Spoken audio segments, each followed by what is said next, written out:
when I came to Brown-Forman as a full-time employee, I was finished school, and I interviewed. You go through this pretty elaborate process, and I remember feeling it was a bit of a gauntlet. You know, there was probably 9 people I spoke to that day. One of the longer days of my life. Very exciting and interesting, but you know, it's intense, and I was very much leaning into international side of our business. And at that point, this is kind of 1994. Brown-Forman International was well underway. We had a growing business in what, let's just call it, the mature markets of Europe, Australia. We had a big business already, and so I wanted to see if I could get involved there.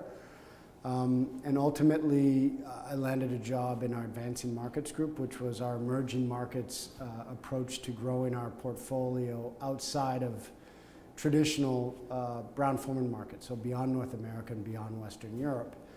And I basically started right when that organization got going. So I was based in Louisville and just got a good overview of how we were selecting markets to go work in. And I can promise you, India wasn't my top 5 choice. It may not have been my top 10 or 15 choice of markets knowing where we were putting people, only because it was a market that I really wasn't familiar with. And I had grown up like everybody else, just much more familiar with some of the movies and just what that country was going through culturally, and with a huge population and economic situation that was very undefined. And I was just didn't really see myself being there.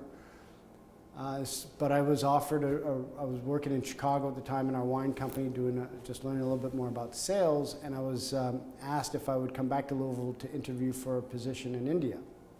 No, they didn't even tell me where it was.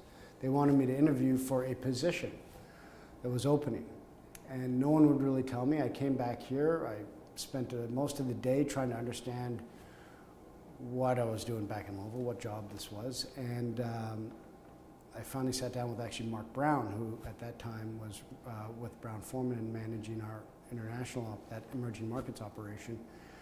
And he asked me if I'd be willing to move to India to help with this project to get a joint venture started. It would be 4 months, you're in, you're out. We'd really like you to go do that. So I went there. And of course, as all things, it turned out to be not 4 months, but a year. And I loved it. And it was the first time I'd really been working overseas on my own, helping put together a business, working with our local partners, helping hire for our team there, and beginning the groundwork for launching Southern Comfort in the Indian market for that consumer. And it was fascinating because it's a big, big whiskey market. A lot of it's what they call Indian-made foreign liquor. So it mimics a lot of the characteristics of Scotch whiskeys, and there wasn't a lot of American whiskey presence there. And so it was just a neat challenge to get in front of such a big consumer segment and begin to kind of introduce some American products to that consumer that really had no familiarity with them whatsoever. So you're starting at ground zero. And it was neat. It was really an exceptional experience.